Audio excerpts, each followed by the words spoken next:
Hi and welcome back to Bike Speeds. This week we're going to service and restore this lovely Olmo road bike. This bike had a very sentimental story to it. The customer had travelled to us to get this one done and is a YouTube fan, and we're going to bring this bike back to usable condition. We're going to change all the bearings, all the cables, retension and true the wheels, get this bike fully rideable but sympathetically to the restoration that we're going to achieve on it, so that it can also be displayed in its original condition, so that it can continue to tell its story and be ridden on occasion when needed. So the first thing we're going to do is completely strip this bike down. We're going to take all the components off of it, remove the wheels, remove every part on the bike so that we can replace all the bearings, do all the mechanical work to really bring this bike back up to spec so that it can be used and enjoyed in the future. You can see here I've got the back wheel off. I'm going to remove this cassette. It was quite a little bit sticky on the free hub itself. It was sort of a case of wriggling each chainring off of the free hub, and eventually that came off, and you can see there it's a little bit grimy, but these have a lovely finish to them. I'm actually going to polish some of these components, including this cassette, to really make them sparkle, and you'll see what a difference we can make to that cassette along the way. So first problem I found here was the thumb adjuster in the rear derailleur was broken. It had snapped off in the rear derailleur, so that's something that I'm going to have to consider as I'm taking this apart and decide in my mind how I'm going to repair that. You can see here how it literally snapped off. All the parts were there, so the spring and the little washer, but the actual thumb adjuster itself had completely snapped off in the derailleur. So I'll address that as I go. I'll clean the component down and then we'll sort that little problem out along the way with this service. So next up we take off the front derailleur. You can see there the cable is frayed off, so we'll put a new cable in there as well, so that comes off the frame. And you can see this wasn't too bad. A little bit of oil residue built up on there. Once that's been through the ultrasonic cleaner, we'll give that a good clean up, give it a re-lubrication, and that will be fine to go back on the bike. Had Shimano pedals on this. It was a bit of a mixture of group sets, this bike, and also these pedals would have originally have had a toe clip, but they're such a lovely design. I actually said to the customer to leave those on the bike because again they were part of that historic value of the bike, and although it didn't have the toe clips, it wouldn't stop you riding the bike for that special occasion. You can see here on the back of the chain set itself, built up and grimy and dirty. The whole bottom bracket area was a bit like this. It was a little bit thick. We're going to clean all that off so that this bike absolutely sparkles. You can see it there in that bottom bracket area on the tubes, how there's a bit of grime in there. So off comes the left hand pedal arm. Next up we're going to take out this lovely Italian thread bottom bracket. Both left and right side, non-drive side, drive side, are standard threads, so they turn left to undo, right to do up, where on most British threads you have one that's a left-handed thread, but in this instance they're both standard right-hand threads.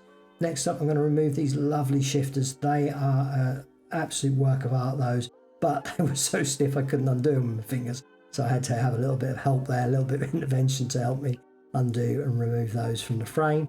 So off they come again. I'm going to clean all those up and then we'll get those back on with new cables, and they will look sparkly new when they go back on the bike. You can see there a little bit of a fiddle to wriggle those things off. There's a little bit of corrosion on those fittings there on the frame. Next off is the back brake, again a frayed cable. We'll remove that. We're going to actually replace this cable entirely, and it is actually internally routed, so we've got that to deal with as well. Next off the front brake, these were actually Dura Ace brakes and they were lovely. They really were a work of art, those. I do love these old chrome and aluminium group sets, the earlier group sets that are out there before everything became anodized. I really always get a lot of pleasure out of doing these. Next up we'll remove the bottle cage. The bolts for the accessory bolts were all very rusty, you can see there. So I'm going to actually replace all of these accessory bolts. It's those subtle details that don't actually detract from the bike's originality, but they are what makes a bike sparkle in the end, so that they really feel like a new bike when you get on them with your original components on there. So I'm going to use a cable guide for this rear brake cable. I've just popped that into the outer there, and then I shall slide that old outer through the frame and get that cable guide through as well. I would imagine that the original routing of that cable through that frame would have been an absolute nightmare at the time, and that will aid my servicing of this bike by just putting that router through the frame. Next, I'm going to remove the handlebar tape. Although we are going to replace the handlebar tape, we needed to remove it to do the cabling work, because you can see there it's quite well taped under that bar tape. So we're going to actually remove that and replace it. It was quite grimy anyway, so it'll be a nice feel to the bike when it's completed to have fresh handlebar tape on there. And again, we're going to use a bar tape that is very sympathetic to the bike and is very, very similar to what came off of this bike. So out comes that rear brake cable. We're going to also remove the handlebars on this bike. So we're going to remove the brake levers, clean those up and lubricate those, and actually remove the bars, because we're going to do the headset bearings on this one as well. So that all needs to come apart to do that. Now I'm going to strip down the chain set. So I'm going to separate the two rings, which is what I'm doing here. It will enable me to really get in depth with the cleaning, but I'm also going to do a little bit of subtle polishing on these components, and that will enable me to do that without getting tangled up and not being able to get the polishing smooth and the entire component cleaned up. Same with the rear derailleur. We're going to put this through the ultrasonic cleaner, clean it all up, re-lubricate it. So I'll take that apart, and then the parts that I've decided to ultrasonic clean go into the ultrasonic cleaner now, and I will run those and I will turn those chain rings halfway through so that both sides of the chain rings really get worked on with the ultrasonic cleaner. And then once it's been through that process, I will now wash these components off, which is what I'm doing here. Warm soapy water and a detailing brush just to wash those off. And you can see what a huge difference, especially on that spider there, how clean that is on the rear. Really, really nice the way that came up. Very, very pleased with that. And same with this rear derailleur. These components always clean up so beautifully. We had a little bit of grime that didn't clean off in the ultrasonic cleaner there, so I'm just using a slightly stiffer nylon brush on that component just to really work that off, and then I'll wash that off. And when I do that with a microfiber towel and dry all that off, I can then wipe off any residue that is left on that component. Same with the front derailleur. Wash that down, get it all nice and dry, microfiber towel, airline, blow everything out. Similar with the brakes here. And then once all the components are done, I'm going to do a little bit of subtle polishing on a lot of these components. I'm not going to over polish them. I mean, with this polishing wheel I can make these look like a mirror, but that would be wrong for the bike. But this really helps take off that dullness and the patina that builds up on aluminium. It can really make these parts sparkle again as if they were new without being over polished. Really adds to the persona of the bike when I present the bike back to the customer, being a little bit shinier and nicely polished. And the same with the gearing on the rear cassette here, each one individually polished both sides. It's a very subtle thing, but it's the thing that makes the difference to the way the bike is presented. And you can see here the one on the left there's been subtly polished, the one on the right is how it came out of the ultrasonic cleaner and washed down. The difference is subtle, but overall when you're doing that to all the components on the bike, it makes a massive difference and really will make this bike sparkle. I'm looking forward to presenting it back to the customer. So you can see here I've cleaned off all the residue of sticky from the handlebar tape, and we're just polishing the central part of that handlebar up to really make that really again shine, reflect the light, and it will just make that all look that bit nicer when it goes back on the bike. Next up, a little bit of lubricating. We're using a 5-syringe system here. We do have a website. It's our way of sponsoring our own YouTube venture, so do check out our website. The link is always in the description below. And most of these things that we use, things like this thread locker and the lubricants and the cables, and most of the things that we're using in this video you can buy on our website, and it's just your way of supporting us with our YouTube. So next up, I'm getting this all back together. Now we need to address this thumb adjuster. Whenever I do a job like this, it's always a nervous moment when you're starting to drill something like this out and starting to work on it. Thankfully, this drilled out very, very nicely. Once that's drilled out, I'll then re-tap the thread. So I'm just putting a tap down it here now. Once that taps through, I can then test out the thumb adjuster.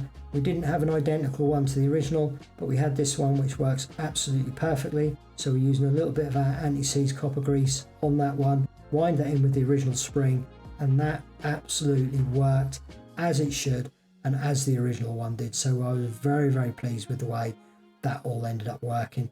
So you can see here I've used our premium grease on the spring in that derailleur, general purpose oil on the pivot points of the derailleur, and everything there is good. Now I turn my attention to the front derailleur, same process, premium grease on the spring, and then I will lubricate the pivot points of the derailleur with our general purpose oil. These often don't need oiling, they are almost self-lubricating, but when a component gets old and once it's been cleaned, it never does any harm to lubricate it. So next up I'm going to deal with these brake blocks. These were obsolete. The new road bike ones don't quite fit perfectly. What I did was I rounded off the very final edge so that they became the same shape as the originals, which meant I was able to put brand new brake pads on these brakes. So again, the stopping performance will be there. The brake pads often harden up because they're rubber, and we're just going to make sure that this bike rides as nice as it looks when it's finished. I'm also lubricating the brake levers, so I lubricate the pivots of those to enable them to work a little bit smoother, and I'm using our anti-seize grease here on the bolts that hold the chain set together. Again, I'm going to put general purpose grease on the splines. This is all so that these components can actually be took apart a little bit easier next time they're serviced. This bike may never get serviced again because I don't think it's a bike that's going to be used daily, but it may be in 10-20 years time. This bike's going to need to be took apart again, and the next person is going to thank me for having done that lubricating process on that chain set. And you can see there it's absolutely spot on, and look how clean that looks now. I'm going to torque these up off the bike before we put it together. I like to get these set and ready when they go back on the bike, because obviously the front derailleur operates in a left-right motion. We want everything there to be tight and as it needs to be.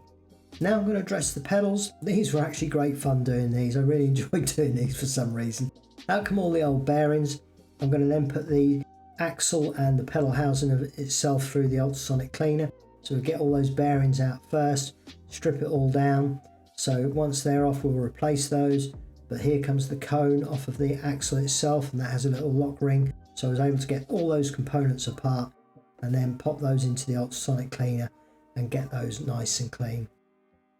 So they go through for a few minutes, and then we're going to wash those down with warm soapy water. Same process as the other components. Then I'll dry those off.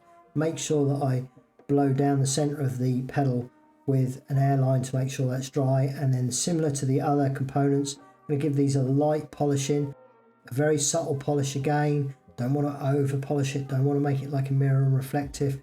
We want that to look like original manufacturer's aluminium. And we're going to use our premium grease on the bearing cups for this pedal. Lovely, lovely grease bearing work. It holds the bearings against gravity when you're putting these components back together, but is also very, very creamy and a lovely grease for bearings to run in on the day-to-day. So in go the new bearings there. Then we had to put bearings right at the bottom of this pedal, and they were quite a fiddle. The way we film the videos where we speed them up and I do the voiceover sometimes belies the amount of work involved with some of these components, and that was no mean feat getting those bearings tucked down the bottom there and in the race at the bottom of that pedal housing.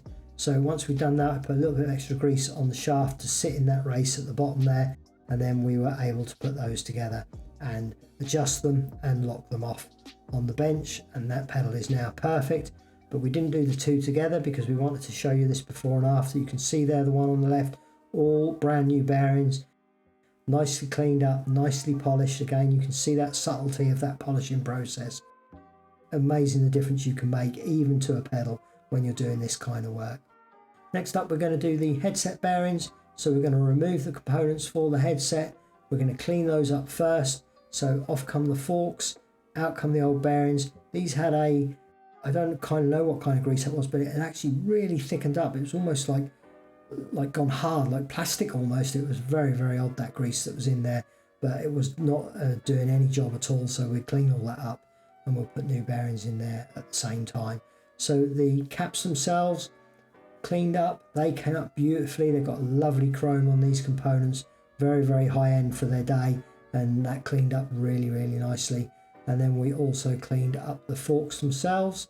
Now, if you're not subscribed to the channel, this video took Simon and myself just over 2 weeks to produce, Simon works on these full time. Obviously I do the filming with him, then he goes away and does the editing, and that is worth a subscribe. So please do subscribe to the channel. We're aiming to get to 50,000 subscribers very, very soon.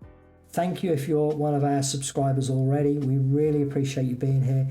We love reading all your comments. We love that you like the videos and the general positivity that we get from the channel and the videos. So if you are fresh here, please do subscribe, because these videos take us hours to produce. Now you can see that I'm putting brand new bearings on this headset. You'll notice there I'm not using caged bearings, I'm using loose ball bearings. That way you get more ball bearings supporting the forks themselves. You're less likely to get that tramming that you get into the cups. They just work smoother if you have loose ball bearings on headsets, and it's just my preferred method of doing a headset bearing is not to use a cage, but to use loose balls as I have on this one. So that's all back together. We can just lock those off. I always like to use the correct size spanners, so you'll often see me with big old spanners in my hands. I don't go using adjustable spanners or mole grips. I do like the right size spanners for the job, and that was what I was using there. And now we're going to address this rear wheel. This was an epic job in itself, really. First of all, I'm going to deal with the free hub and the wheel bearings. So I'm just removing the fittings that hold the axle and the free hub onto the bike. So off comes that free hub, and then I can remove the axle from the bike itself.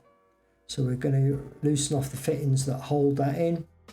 This wheel was a little bit unusual in that it had loose ball bearings for the wheel bearings and sealed bearings in the actual hub. So that's quite an unusual combination.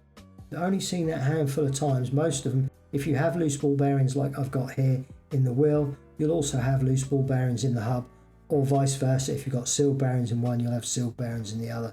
So this was quite an unusual wheel, really. We're going to remove all the old bearings, so we're going to tap out the hub bearing. Now, I generally don't like to knock out bearings. I generally like to use presses and extractors, but with the axle there is actually a spacer between the two bearings that makes it almost impossible to use an extractor on both.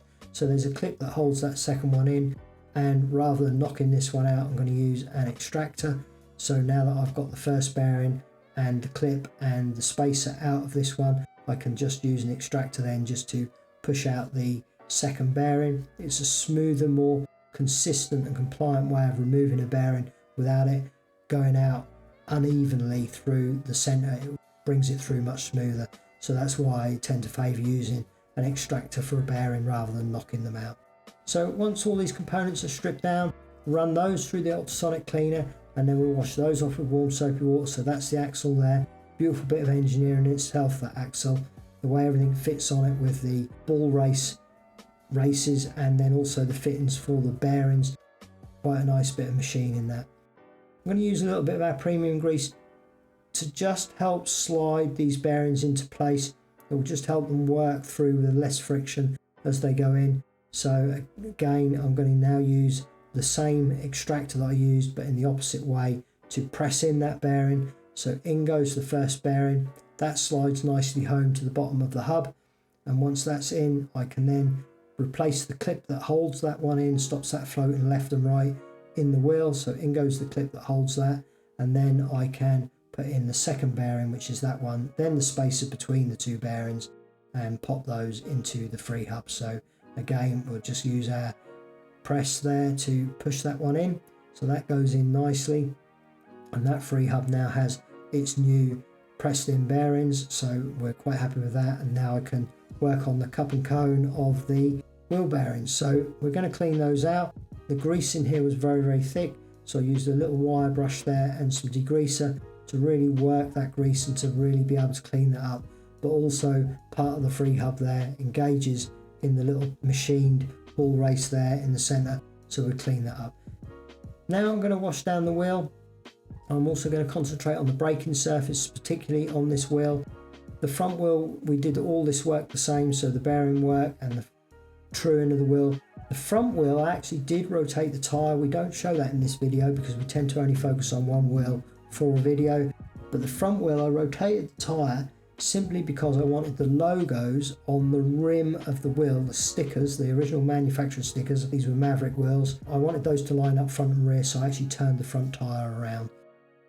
Next up, we're going to put fresh premium grease in the ball races and fresh ball bearings into the wheel on both sides.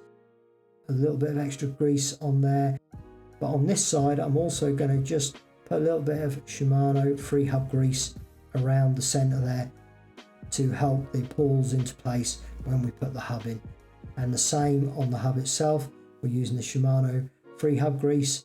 Again, this is something we sell on our website, but it's perfect for this kind of work.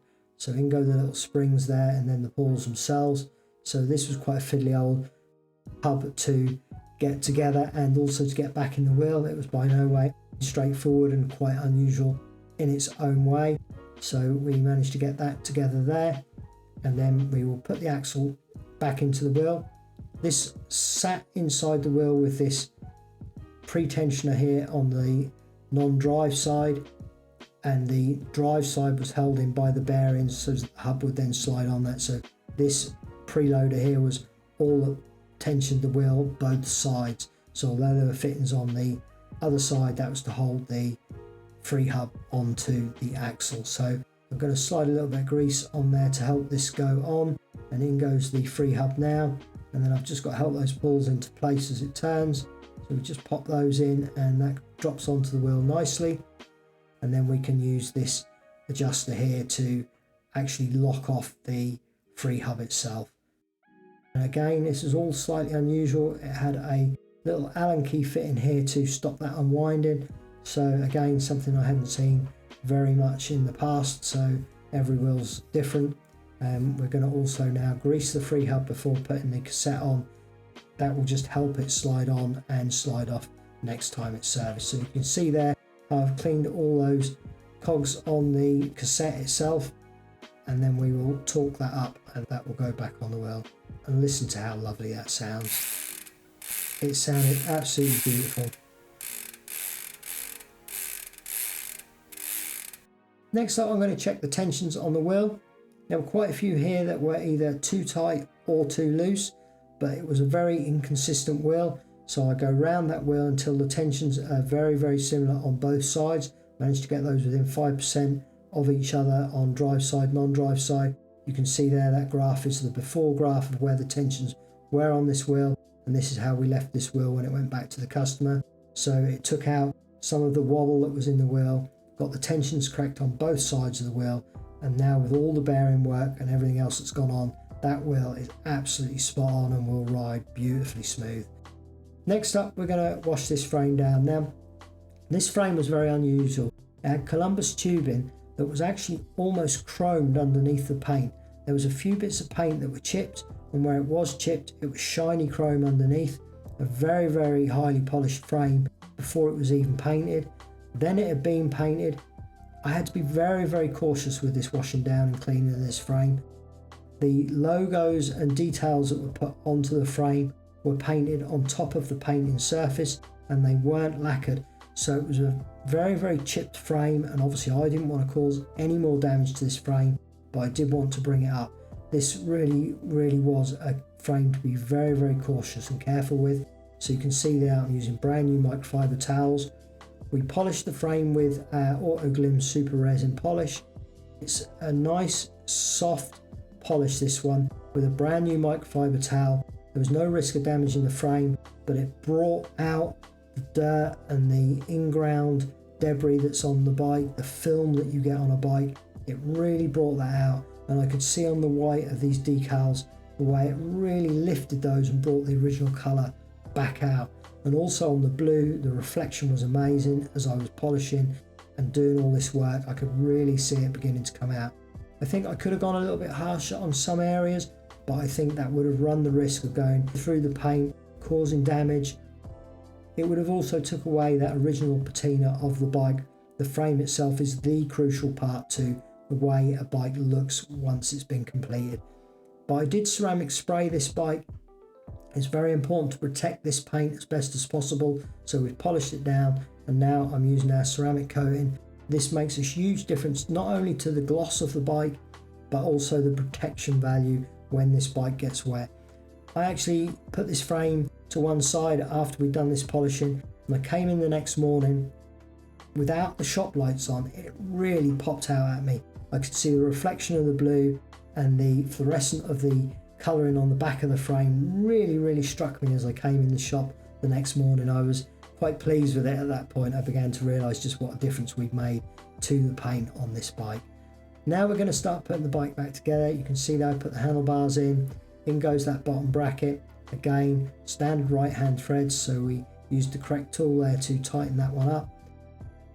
On goes the non-drive side cup there. Get that one nice and tight, and then we can put the chain set onto this bike. But before I do that, I'm going to put a little bit of grease, general purpose grease, on the splines. Very thin, but it will stop them binding. I find the only ones that ever bind are the ones that have never been lubricated. It's just good practice for me to do that, because I know that if I service this bike again, I'm going to at least be able to get that chain set back off the bike. Again, non-drive side, you can see the reflection of that chain set there, what difference we've made to that. Really nice. And this actually spun really freely. It was a very nice bottom bracket, and we was quite pleased with the way that had really come up all that area. It was really nice. I'm going to use our copper anti-seize grease there on the chain set before spinning in the pedals. Those original pedals, again, you can see the reflection there, how they're coming up very nicely. So we'll pop those into the bike as well and do those up, and we can then put on the front derailleur. Look at the sparkle on that. This bike really was a pleasure to do. I enjoyed this every step of the way. Things like solving that thumb adjuster, things like getting these on and back on the bike polished and nice. It really was a great pleasure to do this bike. These were a friction pull lever on this bike, so it was a matter of tightening these up until you got the right friction for changing gear. But very nice details on those. Now I'm going to put the back brake on, so I'm going to use a little bit of our anti-seize grease there. You can see a little bit of reflection where there's some chipping on that paint for the mount, where we had that gloss of the frame underneath. And again on the front, a little bit of anti-seize grease on the fitting before putting the brake back onto the bike. Brand new brake pads, very nice. And then we can get the brake levers themselves back onto the handlebars. They were one of the most disappointing parts of the bike, really. There was quite a bit of chipping on the chrome that went around that lever, but there was not a lot I could do about that. And again, it is the originality of this bike, that it's subtle things like that that remind you that this is the original bike and not one that's had money lavished on it in new components and thrown away all the originality of the bike. We got that new cable through the top tube there. That was quite successful. And again, that's something I was quite pleased once we got that through, that wasn't going to give us any issues or problems along the way. And now we can put the fresh cabling onto the bike. So we're going to tape this fitting, which was a comfort fitting that was underneath the handlebar tape. So we'll get that back in. You can see there's a little groove on the front of the handlebars there for the cables to sit in. So again, an early adoption of ergonomic consideration. In goes the brand new cable. We're using our lovely super slick cables here, a lovely stainless steel cable. These are slightly thinner than a standard cable, but that doesn't make them any weaker. It's because they're tighter wound that they end up slightly thinner, which means they actuate beautifully. And I'm just using our cable guide there before we put the ends back onto the cables. The cable guide I use so that I get both front and rear cables the same length. The rear derailleur will be the same length, and that way I know when I've actually worked on a bike, just with a subtle thing of knowing the cable lengths are all my length. So on goes the front cable for the front derailleur. That one is a little bit shorter, so we don't want that to tap the pedal arm, so we do that one by eye. And then on goes the rear derailleur into a lovely adjuster that was originally broken, so there was no way of getting this bike adjusted nicely. Now there is. So that goes on goes the cable, and again you'll see me use our little cable guide there. So again, I know the rear derailleur is the same length as the brakes, subtle but very nice. On goes the new handlebar tape here. I'm using a cork based handlebar tape. It's a very comfortable tape to use and is very similar to design and width of the original. And I brought that through to, you can see there's a step on the handlebars there. where we need to finish the handlebar tape, and also want that tail to sit underneath the bars so it can't be seen from the top. So the very tip of that is right at the bottom of the bars, and then I put the tape around the handlebar here, and again I cut that off and make sure that that is right at the bottom and underneath where you can't see it as you're riding and you can't feel it, and it just finishes those off really, really nicely. Next up, I'm going to put the accessory bolts and accessory bottle cage back on the bike, but I am using new bolts here. Again, the old ones were rusty and they're a subtle difference. It's very easy just to replace. It doesn't detract from the bike's originality in any way, so we just pop in new bolts there and they will just give that reflection where we had rust. It makes a big difference to the bike. On goes that front wheel. You can see we've done the same work on that, cleaning it up, sorting out the bearings, checking that it's true, turning the tyre, making sure everything's right there. And then we're popping on a brand new chain on this one. We're using one of our silver chains. These are a lovely shiny chain that with a restoration of this nature just work, because everything is either chromed or shiny aluminium, and if you've got a nice shiny chain like this, it really makes a huge difference. Next up, we can work up the gears. It wasn't quite reaching first gear. It was actually a low screw adjustment here, wasn't quite right, which when you think I've not altered that at all, this bike would never have gone into first. So we've just done a little adjustment there and it pops up, and then we can work our way back down the gears. Everything there is working perfectly, and now we can just check the front derailleur as well, and again it worked out the box. As soon as we put it back on, it worked perfectly. Check the brakes are centering and releasing freely, perfect on the rear. Check the front, perfect on the front. Everything there is absolutely as it needs to be, and at this point I'm very, very happy with the way things are going. So now I can work my way through the bike, checking things like the quill. Obviously we've had the handlebars off, we need to make sure that's tight. We also need to make sure that the brakes are tight. We have dealt with these brake blocks, so we need to make sure that everything there is correct. We have took them off and cleaned them, so we need to make sure the mount is tight.